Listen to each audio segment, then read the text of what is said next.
Geekdanites, what's poppin'? It's Adonis. We are back for another manga discussion. The latest chapter, pretty interesting. If you haven't read it, go over to Viz Media, check that out.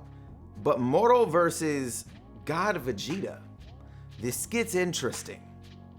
Let's talk about it. So if you want to stay geeked, subscribe to the channel and hit that notification bell so you don't miss the next one. Now, as usual, go ahead and smash that like button. And if you guys aren't aware of the Discord, click the link in the description. Become part of the fam over there. We're growing super fast. I can't believe how fast we're growing over there. I'm very excited. Awesome forums going on. We got Dragon Ball, we got Naruto, we got tech, we got sneaker stuff popping.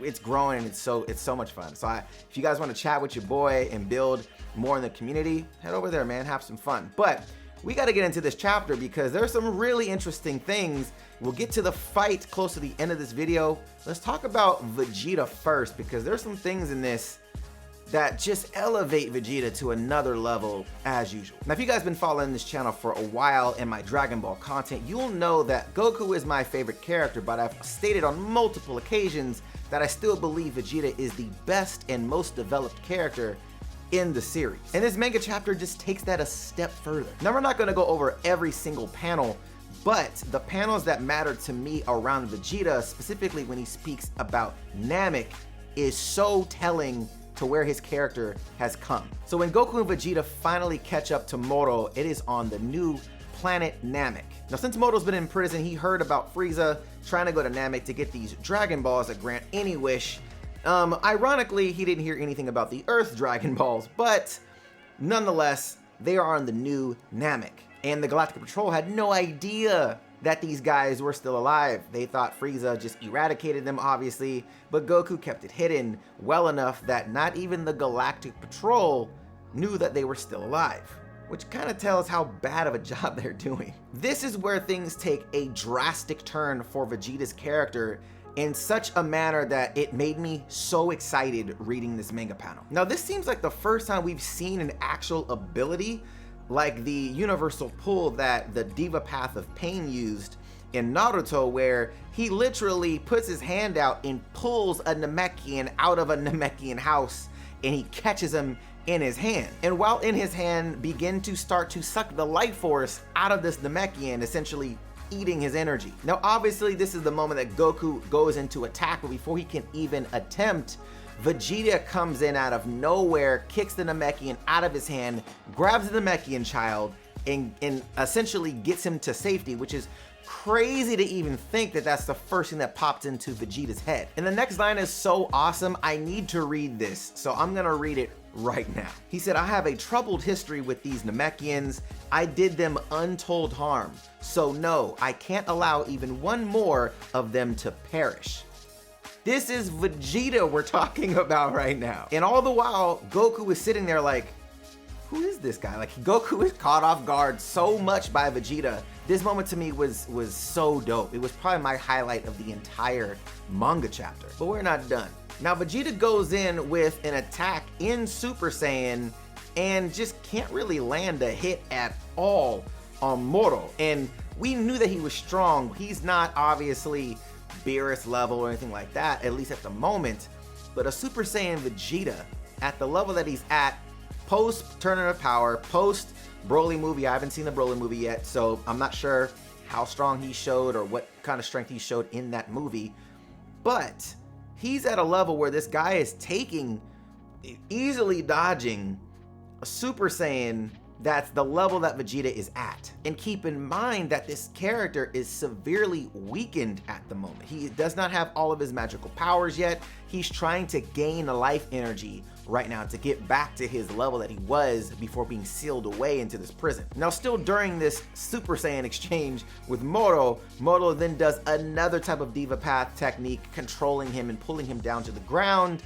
which obviously catches Vegeta off guard. But you and I both know that's Vegeta. He's testing his power. He's testing to see how strong his character is. So he ups the level to Super Saiyan God. And this obviously gives Vegeta the advantage immediately and begins to attack Moro. And then attempts to belittle his ability by saying, like, this is the monster everybody in the Galactic Patrol is afraid of. He's like, so disappointing. He's disappointed. Moro obviously throws a tree at him, and he just kind of like, pew, get out of here, bro. Like, basically saying, look, all the fighters we fought, all these different techniques, you're nothing special. I want to see this magic you're talking about. And then that's when we see the reveal of Moro outside of his cloak. And I gotta say, guys, he's probably one of my favorite, if not my favorite character designs outside of Beerus and outside of Perfect Cell. He is amazing looking. I think his character design is perfection. And I can't wait to see him once he actually starts to get life energy back to kind of bring, I'm assuming when he starts to absorb that life energy will then obviously keep him younger or make him more young, more youthful, and you'll start to see his body kind of get more full instead of it looking like more of an old man. But even still with this old man look, his frame, everything about him, his build is tight to me. And then obviously at that moment says, you know, you wish for magic? All right, let's get to it. So I'm excited to see where this goes. This is super interesting. The big question to me is, we've seen him use this, you know, pull technique to grab and essentially suck the life out of a character very similar to the androids 19 and 20. But does that work on God Ki? Does that still work with Goku and Vegeta? That's interesting because if he can snatch their life force, and he already sensed Goku in Vegeta's ki. Like, you know, their ki is, their life energy is really nice. He was complimenting them on that early on. Now, outside of the fight in Moro's design, there were a couple of moments that I was like, ooh, that's pretty awesome. Specifically talking about when Goku was searching for him and he was like, there was something odd about his ki. Like, I was searching for him, I found him, but he noticed that I was there, but then it felt like hundreds of people were crying out, like his soul had souls.